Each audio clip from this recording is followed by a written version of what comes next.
everybody. I want to do a quick video today about a couple little topics.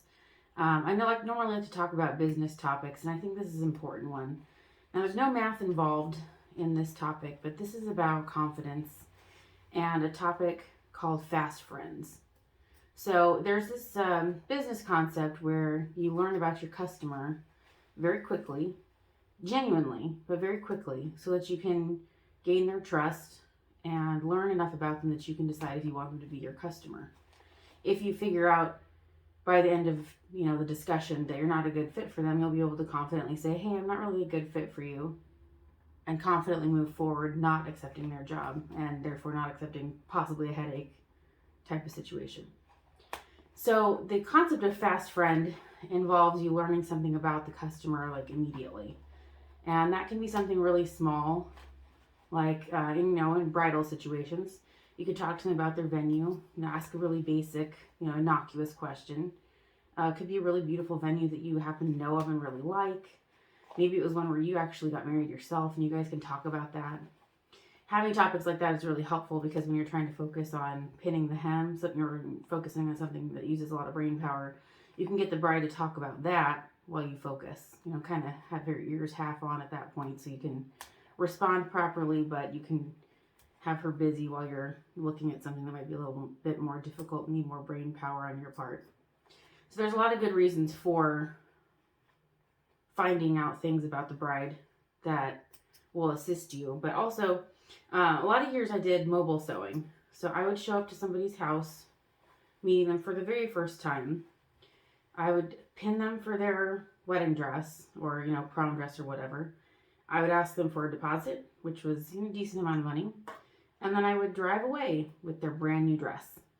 So it was critical for me to become a trusted person in their life because, that's a big deal. And I totally understood the responsibility of it, and I took it upon myself to be open and available emotionally and to let them get to know me. I want to make sure that people are comfortable around me. So that I'm not part of a stressful process for them. Weddings are already so stressful. I think we've all seen how our brides these last few years have been stressed because they don't hear about their cake until the week before their wedding, or they don't know if they've got flowers.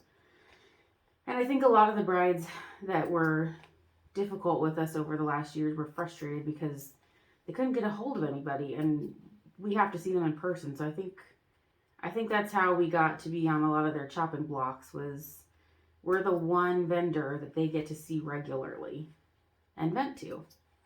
And that in and of itself puts us in a position to where we are closer to a friend to them because they get to see us and talk to us and actually interact versus, a vendor like a DJ who might only work via email.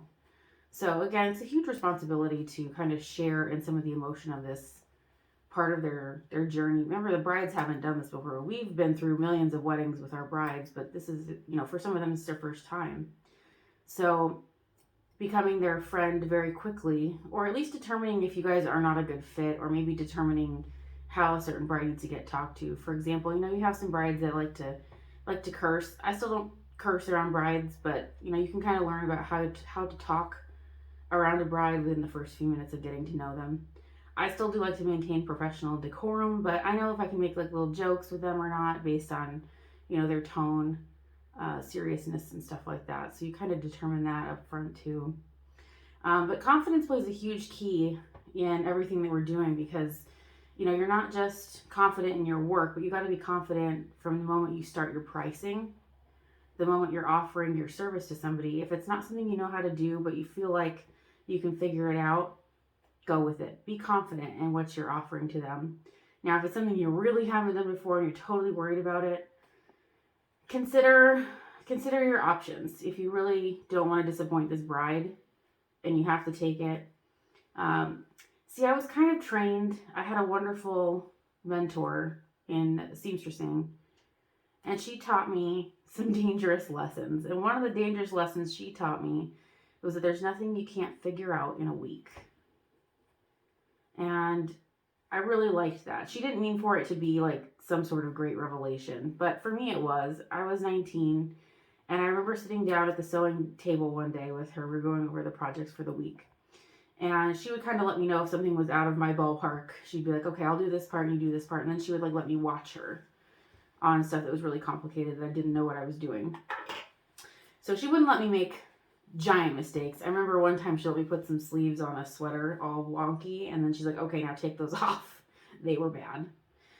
So she let me make enough mistakes. But this particular day, she had a dress out, a cocktail dress on the table for me. And it had the original price tag on it from the customer, and it said $400. And I was all of 19 years old. Still didn't really know that people wore things that were that expensive.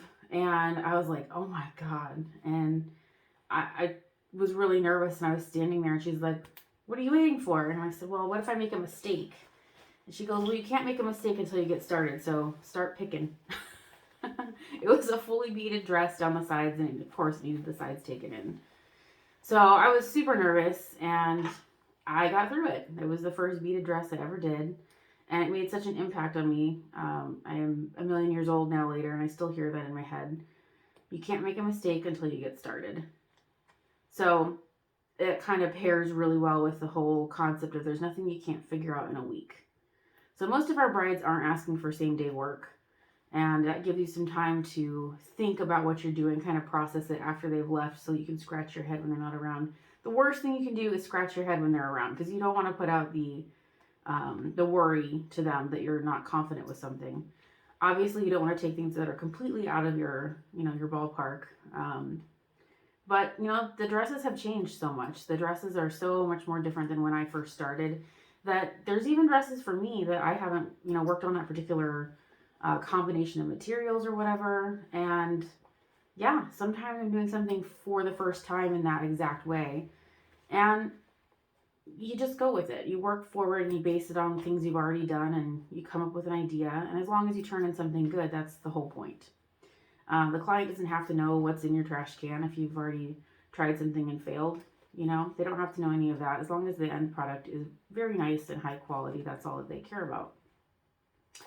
And getting to that level just means you have to practice. I think a lot of people are super afraid of failing, but the only failure is if you turn in something crappy to your customer. That's really the only failure.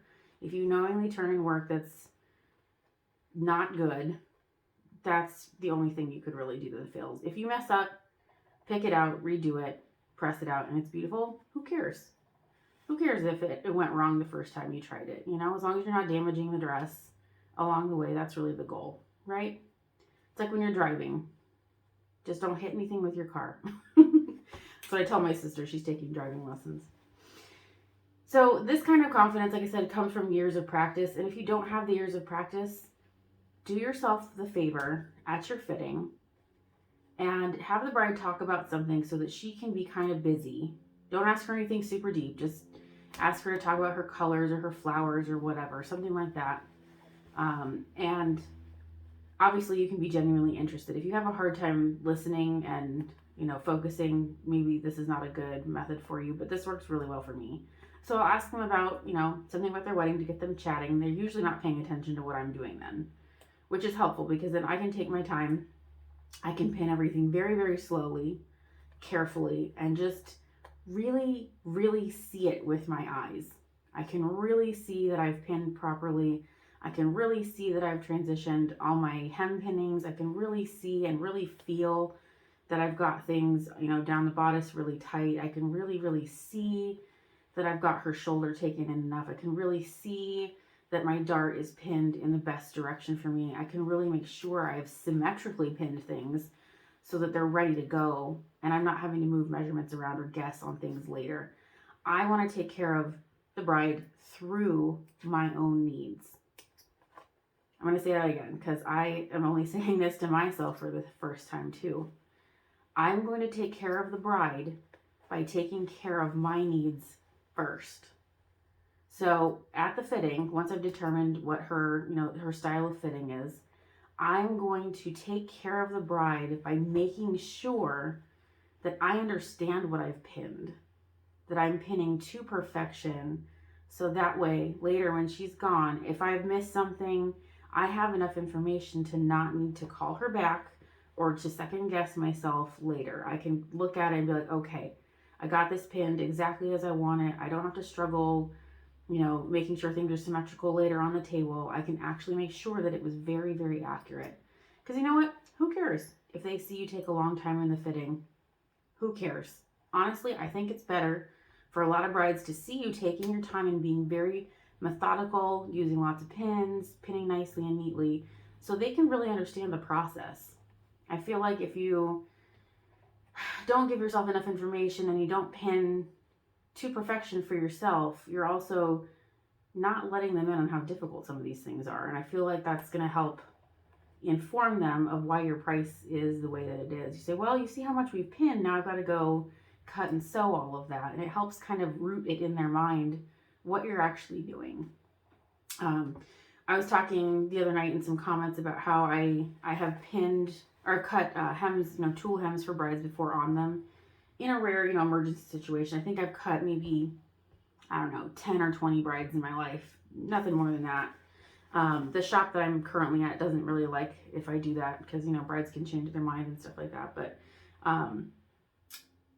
I have done that before because it's suited the situation. And I feel like the only drawback to that is that the bride might get the false impression that it's very easy for me to do that and that it's not worth the standard price. Because I still charge the standard hem price for that, even if I'm cutting it directly on them, because honestly, it's just as hard, if not harder. It's really more for convenience for me. If when I used to do mobile, I would drive out to hem people's dresses, pin them. And if their budget wasn't large, I wasn't going to make 2 trips. I would drive out there, fit them, cut it, and be done. If the lining wasn't hitting the floor and stuff like that. So that way, let me get my next piece here. So that way I wasn't, spinning my wheels going back out over to them and not making as much money as I could if I only made 1 trip, kind of a thing. And sometimes you need to directly cut on the customer because it makes sense for, during the fitting. Again, whatever you need to do to help give your bride the best of your work, take care of yourself first so that you are not sitting in your sewing room late at night, second guessing your bustle, second guessing, did I pin this tight enough or whatever. Make good notes for yourself. Make all of the annotations, everything that you need, do it for yourself so that you can help give the bride the best product and not be wasting, your time at home worrying if you did something correctly. Give yourself the grace to be mindful and be in the space to collect all of the information that you need. That confidence, it is so invaluable. Is absolutely invaluable because otherwise, what do we have? I've heard of some brides. I was pinning a bride the other day and she goes, wow, I had another dress pinned recently and they only pinned 1 spot in the front. I was like, yikes. I have done way too many dresses in my life to know. I'm looking for the end here. Oh, there we go. Whew. Took forever. I have pinned enough dresses in my life to know that the manufacturer, bless their hearts, the hems are never even all the way around. And I get it. They don't have time for that. That's fine. They don't have time for that. But we have time for that. And we're the last person to touch their dress. So it should be as close to perfect as possible. My opinion, but I feel like a lot of people agree with me on that. I had a gal even the other day, I was pinning it's just a bridesmaid's dress. But she wanted to hurry up and be done. She's like, how long is this going to take? And I was like, well, I need you to get in your dress and stand there for a few minutes. I was like, don't rush me, man. I want to do a good job, even if it's just a bridesmaid dress. I want to do a nice job. I am not getting a babysitter to do a crappy job for you. That's not how this is working out. So I marked her with chalk to kind of get a little bit of a quicker fitting for her. But, at the end of the day, I felt a little bit not tickled because I still want to do a good job for people. And not that a chalk marking isn't great, but it's not my preferred method. I know myself over the years. I know what I like. I know what kind of markings I can do best with. And I think that's really the key at the end of the day. It's good to learn other methods for things, but you know yourself. You know what methods work really well for you. And if you're struggling with something, you know that too. you'll be able to be like, wow, why did that take me so long? Maybe there's something I could review in that. There's always new techniques to learn for things. And if something's taking you a ridiculous amount of time, or it's, struggling for you, maybe there's a new technique you could be learning. You never know. And you wouldn't really know until you run into a pole where you're like, why did that take me 4 hours? And you see somebody else sewing it in less. Now, that's not to say they did the same level of quality. We're all differently skilled, and you shouldn't really compare yourself to other people. But anytime you're struggling with something, that's a good red flag to be like, hey, maybe there's a different way I can look that up or do that. I didn't know these hems would pick out like this when I very first started. The little chain stitch. I remember being shown that way too long after the fact, and then I was like, oh my god, that's amazing. So anyways, I just wanted to give a little thoughts on confidence, because it's so very important for what we do from the beginning to the end of the whole process. I feel like people will be more on board with you if you have lots of confidence from the beginning. Again, just genuine confidence.